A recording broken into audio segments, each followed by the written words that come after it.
Great line. How are you? What's up? I hope I'm doing. So today we're gonna use about our complete our session.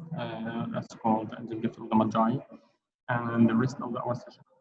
So now we can share our screen and this. Yeah. Okay. There is. So now you can.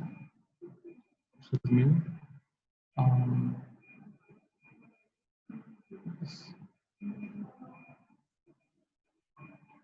okay. Now. Today we'll talk about the literature target. Our literature target, that's called here, text analyze is called irony. It's called irony. So here, what does mean the word irony? Okay, irony does mean contrast between what expected to happen and what actually occurs. Again, what expected to happen. Now you watch a movie and try to expect what the next event expect what the next event and what actually occurs now in the movie. Now you watch a movie and try watch that someone try he has intent to betray his friend. Okay, once you write or once you look at the man intends to betray his friend, you try to guess that he can kill him after that. He can kill him at the next event. So try to call it, expect what happened next. That's called irony. So now, what does mean irony? Irony means contrast between what's expected to happen and what actually occurs now. Okay.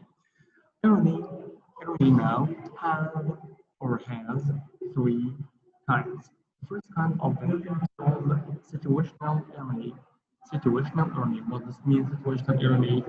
Situational irony here, when a character or the reader expects one thing to happen, but something else happens instead. Again. When a character or the reader expects one thing to happen, when you, as a reader or a student, try to guess what happened. Try to guess what happened. Okay, but something else happens instead. Something else happened instead. Now you try to guess the next event, but something happened, something that surprised you, something astonished you. So that's called situational irony. Situational irony. So here again, the word irony just means what expected to happen and what actually occurs. Called irony in general. Irony in general. Okay. Now we have a specific one. It's called situational irony. Situational irony does mean a character or the reader when expect something, but something else happened. Something else has happened. Second one of irony types is called verbal irony. What does mean the verbal irony? When or what is said. What is said is the opposite of what is meant. Again, what is said is the opposite of what it means. Mister, I can understand. What does it mean? Again, here the part of what is said, that mean I think or I said something to you. I said something to you, but I have another mean. I have an intentional mean inside mean of myself. For myself, I don't ask the formal the formal shape of the question. No, I need another meaning. I have another meaning. So let's imagine, listen, I am chatting with you or I'm talking with you in the street and I told you, is this your car? Now I ask you about, is that your car? Okay, I ask about the question, it's a question. But do you think that I mean this? Of course not. Of course not. So I mean another meaning that I'm sacrificed or I value him. I'm trying to be jealous or this no the images of the question. So that's called a verbal irony. So here the verbal irony again. The verbal irony, it's mean another meaning when you have or when you say something, but you need or you intend another meaning. The third one is called dramatic irony. It's called dramatic irony. So what a character knows contrasts with the audience knows. With the character knows, with audience knows. So here, when they are together, or when are accept the audience with the character, when the character doing something in the movie, and the audience, his guessing is right, his correct is or his prediction is right. So now it's called dramatic. Again, so here the irony is contrast between expected happen and what actually will happen and actually is occurring. Number two, or the situational irony, that means the reader expects to, but something else has happened. Number here, the second part of irony is called the verbal when you intend something else. When you intend something else about what you said. It's verbal. Dramatic irony when the character of the movie and the audience have the same prediction. The audience try to expect, try to predict, and that's right, the predict your prediction is right. Okay.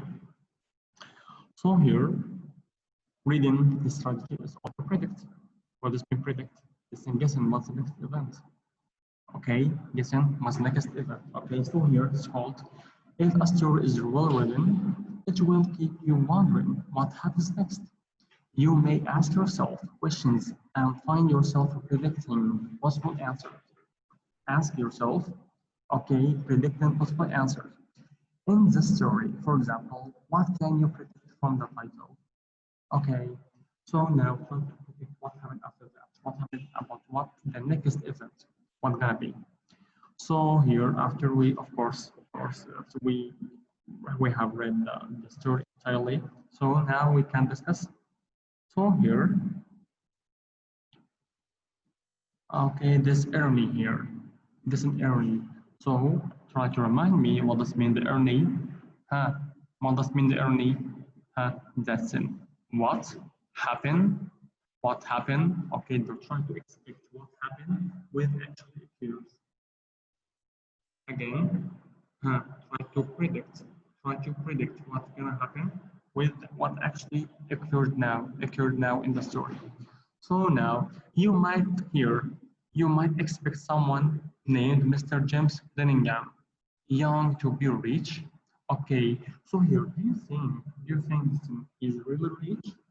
Okay, and we know or we have known that he has a golden watch. Okay, do you think he's a rich? But of course he has a poor now. How he has a golden rich, has a golden watch, and he doesn't know how to be rich. Equity has a poor and his wife, Della. So now try to read this part and get in the earning part here. We know that, of course, after he has paid, that's $30 per week, and the income would shrunk. Shrunk that means reduce, be low to $20, okay, per a week. So that's called but only about after he has a lot of money, now he getting a little money. So after that, he doesn't have enough income to try to get in for a gift for his wife. So here, but whenever Mr. James Lingham Young came home and read his heart about, he was called Jim and greatly hugged by Mrs. James Dillingham, his wife. What's her name? Dilla. Okay, which is all very good. Dilla finished her cry and attended to her cheeks with the powder rag. Powder, okay, that's a makeup. She stood by the window and looked out dully at a gray cat rolling a gray fence in the backyard, in the gray backyard. Okay, this only here talks about how he was getting enough money and now he gained reduced money. Okay, so let's move into another part. We have prediction here. Please, all of you answer. What events might occur involving the price positions? So I want to ask you, what their position? Okay, that's implied mighty. Is a film proud with their positions. Positions that the things that belong to them. Listen, they have two positions. Do you know? Number one is the golden watch. He has a golden watch, Dillingham. He has a golden watch, Jim. And Dilla Watts uh, has a long hair and sparkle hair. So they have two positions. They're feeling mighty and pride with themselves. Okay, so what's happened? What they gonna do? What has happened with the golden watch and what she has, and what's happened about her long hair? That's a predict. Okay, and the next part. Okay, the auto predict. What's Jim say about Dilla's hair? What's his reaction about her? All of these answers. Okay, if I apply the irony and the sequence of irony about the story. Okay, thank you, viewers. And our assignment today will gonna be this part, the first part of this page. Sorry for that. Okay, and yes, after reading part, comprehension, number one, number two, number three. Number one, why Dilla isn't happy at the beginning of the story. Number two, what the two positions Dilla and Jim treasures, what are their treasures. Number three, summarize what sacrifice to youngs makes by to each other gifts. The word sacrifice here, that's mean what all the things you do for your lover. All the things you do for your lover is called sacrifice. Okay, thank you for focusing and try to get and upload your assignment on my mail. Thank you so much. Thank you. Bye.